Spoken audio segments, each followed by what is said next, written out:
மாவட்ட அடிப்படையில் பிரச்சாரத்தை நடத்தி கொண்டு வருகிறார் விஜய் அண்ணா.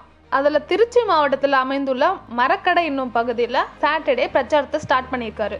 அவர் நடத்துகிற பிரச்சாரத்தில் 25 ரூல்ஸ் போட்டிருக்காங்க. அது என்னெல்லாம் ரூல்ஸ்ன்னு பார்க்கலாம். அரியலூரில் என்ன பேசியிருக்காரு, திருச்சியில் என்ன பேசியிருக்காரு, பெரம்பலூருக்கு ஏன் போல, அந்த 25 ரூல்ஸ் என்னென்னலான்னு, மைக் ஏன் கட்டாச்சு, அந்த கூட்ட நடுவில் ஆம்புலன்ஸ் எப்படி வந்தது, ஏர்போர்ட்லேருந்து திருச்சியை வந்து அடையறதுக்கு அவர் எவ்வளோ நேரம் எடுத்துக்கிட்டாரு, அந்த மாதிரி விஷயத்துங்களெல்லாம் நம்ம பார்க்கலாம். திருச்சியிலையும் அரியலூர்லையும் விஜய் அண்ணா என்னெல்லாம் பேசியிருக்காருன்னு பார்க்கலாம். ஓகே, ஃபர்ஸ்ட் டாபிக்னா ஏர்போர்ட்லேருந்து திருச்சியில் இருக்கிற மரக்கடை என்னும் பகுதி அடையறதுக்கு வந்து அவர் 4 மணி நேரம் எடுத்துக்கிட்டாருன்னு சொல்லப்படுதுங்க. சாதாரணமாக பார்த்தா அது ஒரு 5 நிமிஷம் 10 நிமிஷம் தான் அதை வந்து அடையறதுக்கு. ஒரு 8 கிலோமீட்டர் தாங்க மரக்கடைக்கும் ஏர்போர்ட்டுக்கும் இருக்கிற இடைவெளி.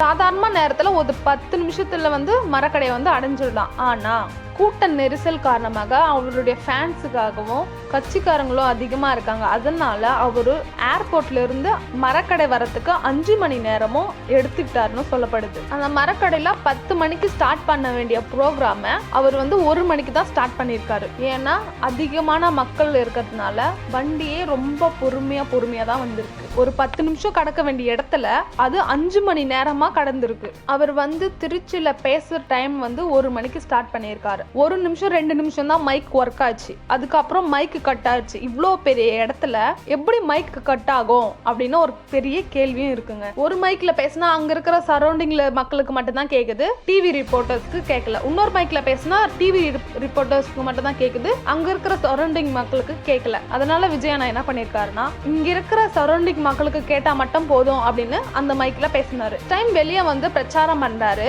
எல்லா இடத்தையும் நல்லா பார்த்து எல்லாமே நல்லபடியா தான் பண்ணியிருக்காங்க. ஆனா இந்த மாதிரி எப்படி வந்தது, இந்த மாதிரி மைக் எப்படி கேட்காம போச்சு அப்படின்னு பெரிய ஒரு கேள்வியும் இருக்கு ஃபேன்ஸ் கிட்ட.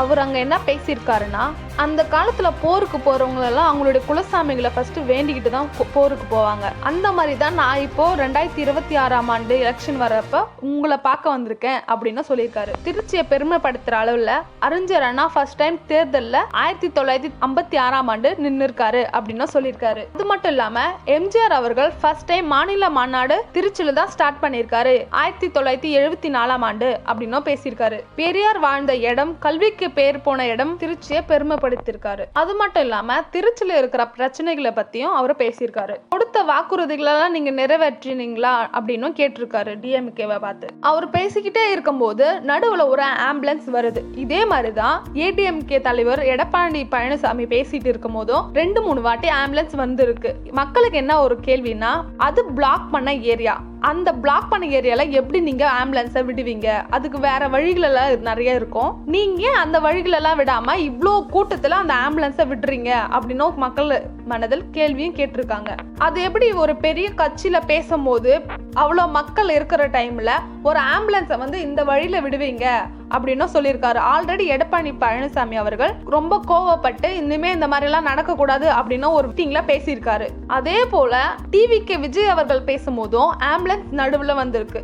எல்லா ஃபேன்ஸும் எல்லாருமே அவர் அந்த ஆம்புலன்ஸ்க்கு வழி விட்டுட்டாங்க. இருந்தாலும் வேற வழிகள் நிறைய இருக்குமே, அங்க ஏன் போல, அந்த மாதிரி ஒரு கேள்விகளும் இருக்கு. இப்போ அந்த 25 ரூல்ஸை பார்க்கலாம். அதில் 25 ரூல்ஸில் வந்து எனக்கு தெரிஞ்ச ரூல்ஸுங்களை நான் உங்களுக்கு சொல்கிறேன். ஃபர்ஸ்ட் ரூல்ஸ்னா, வண்டியெல்லாம் நிறுத்தி தான் பேசணும்.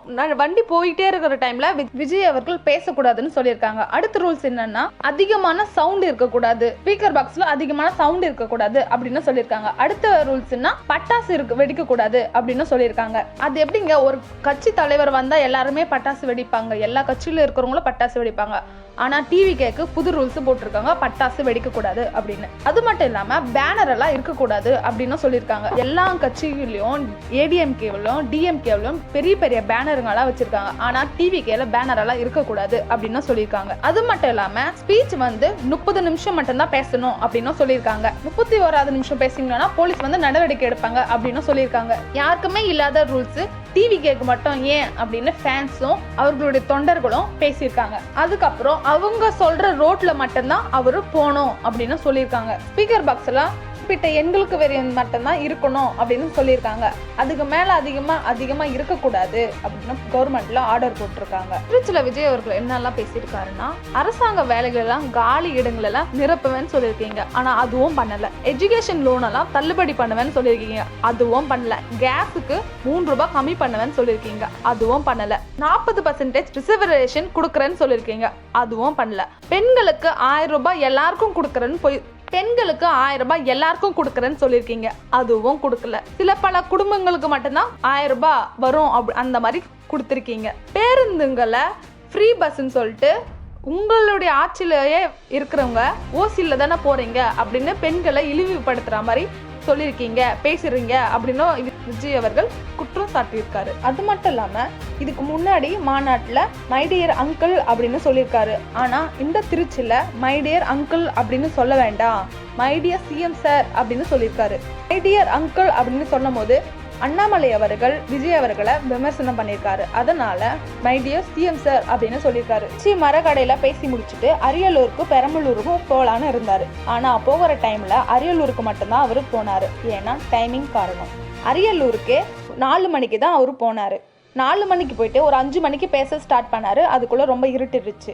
அங்க என்ன பேசினாருன்னா, திருச்சியில ஒழுங்கா பேச முடியல, ஏன்னா மைக் காரணமா ஒழுங்கா பேசல, அதனால பல விஷயங்களை திருச்சியில் என்னெல்லாம் பேசணும்னு அரியலூர்ல கொஞ்சம் பேசியிருக்காரு. திருச்சியில் என்னெல்லாம் பேசினாரோ அதை போல கொஞ்சமா இங்க பேசியிருக்காரு. எஜுகேஷன் லோனை ஏன் ரத்துப்படி பண்ணல, கேஸ்க்கு 3 ரூபாய் ஏன் கம்மி பண்ணல, 1000 ரூபாய் எல்லாருக்கும் கொடுப்பேன்னு சொல்லிட்டு இங்கே கம்மி பேருக்கு தான் கொடுத்துருக்கீங்க அப்படின்னு சொல்லியிருக்காரு. அரியலூருக்கு பேசி முடிக்கும் போதே மணி 8:30 மணி ஆயிடுச்சு.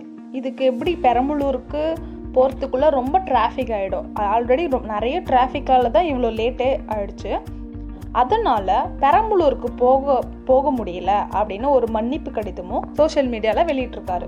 இப்போ என்னால் வர முடியாதுக்காட்டியும் இன்னொரு நாள் நான் கண்டிப்பா வருவேன், பெரம்பலூருக்கு நான் கண்டிப்பா வருவேன் அப்படின்னு சொல்லியிருக்காரு.